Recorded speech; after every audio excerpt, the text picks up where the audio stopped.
They are afraid. I'm your host, Steve Van Metre, and thanks for joining me today. And the political elites want to shut down Twitter, but Musk says this must happen. Let's head over to Twitter where we picked today's story up, where we're going to start with a question and end with the same one, because I also want to know what you think. Here we go. This is necessary to restore public trust, tweets Elon Musk, obviously the new owner of Twitter. But is it necessary? That's the question we want to ask in today's show. Let's start out with the Wall Street Journal, which headlines Twitter's former trust and safety chief says he left when the system of governance went away. Yoel Roth was initially optimistic about Elon Musk's ownership and changed his mind after chaos of early weeks. But really, what was the real reason he left? Well, you might be surprised. He claims that he left the company following the botched launch of the upgraded Twitter Blue subscription program after chief executive Elon Musk ignored his team's warnings about possible issues tied to the rollout. Mr. Ross, speaking Tuesday at the Knight Foundation's conference on democracy in the digital age, said he felt his role wasn't needed if the new Twitter leadership wasn't going to listen to his team's guidance. Now, this almost sounds exactly to me like a crybaby, because I want to give you some perspective. If you've ever worked for someone else, now if you've never worked for someone else, then this is going to be a little confusing. But if you've ever had a boss and they've had a meeting, they've asked all their employees, maybe including you, and you're an expert in this area, what their opinion is on how to do something, roll something out, or changes the company is looking at, and the boss in the end decides to do it their way and not take the advice of any of the employees, well, that's their prerogative. They are the boss. They get to make that decision. In this case, Twitter is Elon Musk's company. If he wants to do something, he can do it. And if he doesn't want to follow the advice of Yoel Ross' team on this, well, he's okay with that. But the problem is, Ross said, no, that was my reason for leaving. But perhaps the real reason he left is much worse. We had a system of governance, he said. It was rules-based. We enforced the rules as written, said Mr. Roth, who had worked in trust and safety since 2015. We did it transparently. And when that system of governments went away, you don't need a head of trust and safety anymore. Again, does this sound like someone who is kind of crying here about having, their role kind of restricted? And there's a reason, in fact, he is having his role restricted. As we dig a little bit deeper, perhaps he wasn't really even doing his job as effectively as many might think. By the time I chose to leave, I realized that even if I spent all day, every day, trying to avert whatever the next disaster was, there was going to be the ones that got through, and Blue Verification got through overwritten advice prepared by my team and others at Twitter. But isn't that the role of what an executive is? I mean, part of their job is to, kind of put out the role of the company, what the leadership says. Hey, you're at the top, and this is the direction we want to go. You need to lead your team. The other time, they spend doing damage control. And anyone who's been in a leadership or management role at a company knows things just don't always go smoothly. You go to work one day, everything seems fine, and next thing you know, something big is going wrong. In this case, Musk said he wanted his blue checkbox the way he wanted it. Things went wrong, and whose job was it to fix it? Well, that fell back onto Ross' team, and his answer was, but you didn't listen to me. Well, in reality, Roth, doesn't matter if he listened to you. Your job is to fix the problems and execute what the leadership wants. In this case, well, he just didn't like it, so he quit. During his tenure at Twitter, Mr. Ross' work included fighting spam and misinformation on the platform. He was also involved in high-level decisions such as whether to ban former President Donald Trump's account. And as someone who uses Twitter on a daily basis, I can tell you that they were highly ineffective at their ability to control spam and other aspects of the platform.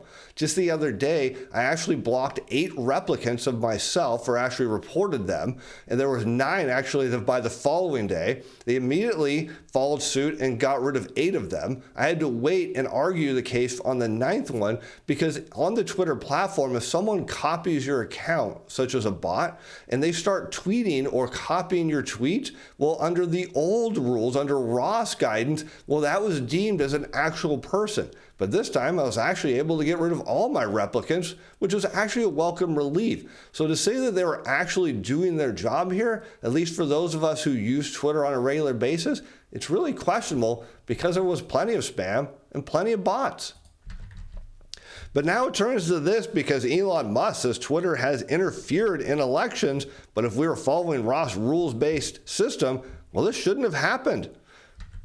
Twitter owner and CEO Elon Musk on Wednesday acknowledged that prior to his takeover, the obvious reality was that Twitter had interfered in elections through its content moderation policies. Now, who is he pointing to? He's pointing right back at Roth and saying, wait a minute, who wrote those content moderation policies? Who was in charge of enforcing them? Hey, it was that guy. And by the way, he's out of here. He left. Now, do you see how we start to get to the real story here of why Roth actually left? Had nothing to do with Twitter Blue.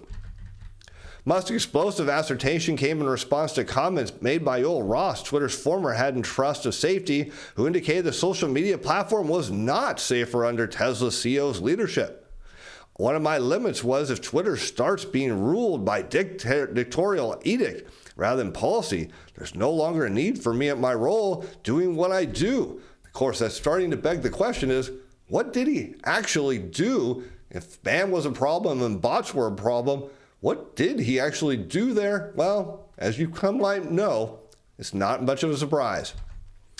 As a head of trust and safety, Roth was responsible for key content moderation decisions, including banning former President Donald Trump from the platform and suppressing the New York Post coverage of the Hunter Biden laptop story.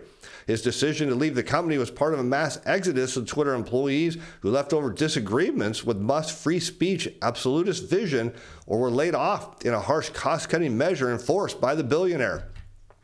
Twitter's content moderation policies have been harshly criticized by free speech advocates, particularly on the right, who have accused the company of enforcing its rules against conservatives in a one-sided manner. Now, I get this, and this makes a lot of sense, because if you've ever watched a debate, for example, you'll hear the moderator set up the rules. Okay, I'll ask the questions. So-and-so gets so much time to comment. Then there's so much time to respond, and then we're going to do this again, and we're going to balance it out so everybody gets fair and equal time.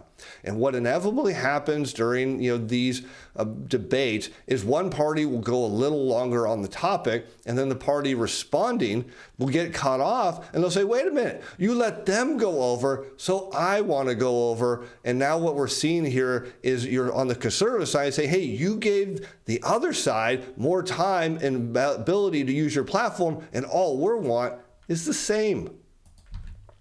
The suppression of the Hunter Biden laptop story happened in the lead up to the 2020 presidential election and was believed by many conservatives to have been motivated by a desire to shield the candidate, Joe Biden, from scrutiny over his family's foreign business dealings.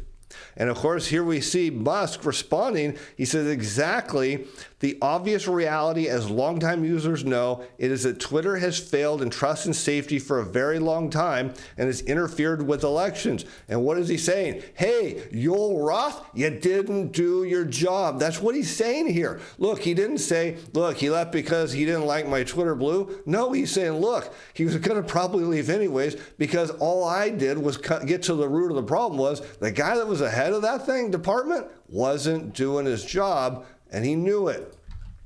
Musk went on to say that Twitter 2.0 will be far more effective, transparent, and even-handed, which may be all he needed to say in the beginning. Musk then hailed the release of Twitter emails on the Hunter Biden story, shocking everybody. Writer Matt Taibbi posted a series of tweets and images of what he said were leaked internal Twitter messages and emails without saying how he obtained them. They're called the Twitter files as part of a series of recent tweets claiming to defend free speech and accusing the company's former management and advertisers such as Apple of opposing it. And so now perhaps we get to the issue here is that Roth, not only was he using his power to to sway which party he liked. He was also perhaps bowing to some of the political advertisers who put pressure on him to say, hey, we'll pull our advertising if you don't toe our line. And that has major ramifications, particularly with Musk's desire and vision to say, hey, we're going to be a free speech platform. And if that's what you want to advertise on, that's what we're going to be. And in order to do that, of course, you have to give both sides of the story equal time and the ability to comment. I'm struggling to understand the policy basis for marking this as unsafe. I think the best explainability argument for this externally would be that we're waiting to understand if the story is a result of hacked materials. So again, we come back to who Yoel Roth, who inputted this policy to say, hey, these were hacked images. Whether or not they were is not, from my view, what matters. That's up to them to decide. It's the fact is they're saying, hey, he used his power to say, look, we think these are hacked images and we're going to block them according to our written policies. And Taibbi saying, well, wait a minute, not so fast. Taibbi's tweets then go on to say, we're going to face hard questions on this if we don't have some kind of solid reasons for marking the link unsafe. Again, all pointing back to Roth. And now we start to get deeper in the story of perhaps it was the internet now being at risk as Twitter's clumsy handling of the Hunter Biden laptop story spurred enough bipartisan criticism to risk the existence of the internet as we know it.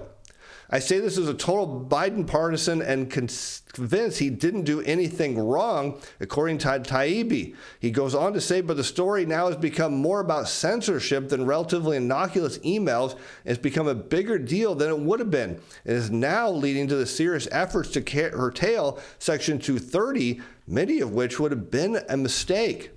And if you're not familiar, Section 230 is a clause in the Communications Decency Act of 1996, which its advocates have called the most important law protecting internet speech. The 26-word phrase that created the internet limits legal liability for tech platforms, i.e. Twitter, hosting user-generated content. That is, in other words, a social media platform like Twitter cannot be held legally responsible for any illegal content posted by its users. And yet, according to Roth, who had these written policies, and you can guess where they came from, which was probably his, of course, they can't post what were believed to be hacked images because it didn't violate the law. It violated Roth's law. The section says no provider or user of an interactive computer service shall be treated as a publisher or speaker of any information provided by another information content provider. Tech companies view a potential reversal as a threat to free speech that would force small web hosts to close their sites or as legal liability for what their user posts. And perhaps this is Musk's way of going at the political establishment and saying, I don't care what you think, I don't care what you're going to do, and this is necessary. But I want to come back to the question we started the show with, and that is, this is necessary to restore public trust. And that is really the question here. Did Musk have to do what he's doing now? Did he have to release all this information to restore public trust? Or did he literally just have to say, hey, you know what? Twitter is now under my control now. I own it. And before I owned it, things were done a certain way and certain people were doing things they shouldn't have done. And I got rid of them. It's no different than going to a store and seeing this sign out on the front that says under new management. Now, when you walk in, you don't expect things to be immediately different, but you expect that things are changing. And all he really had to do was put a sign up that said Twitter is under new management. But what do you think? Did he need to do this? Did Musk really need to go this far? Or should he have just said changes are coming? I'm your host, Steve Van Metre. Thanks for watching. Thanks for being fans. Bye now.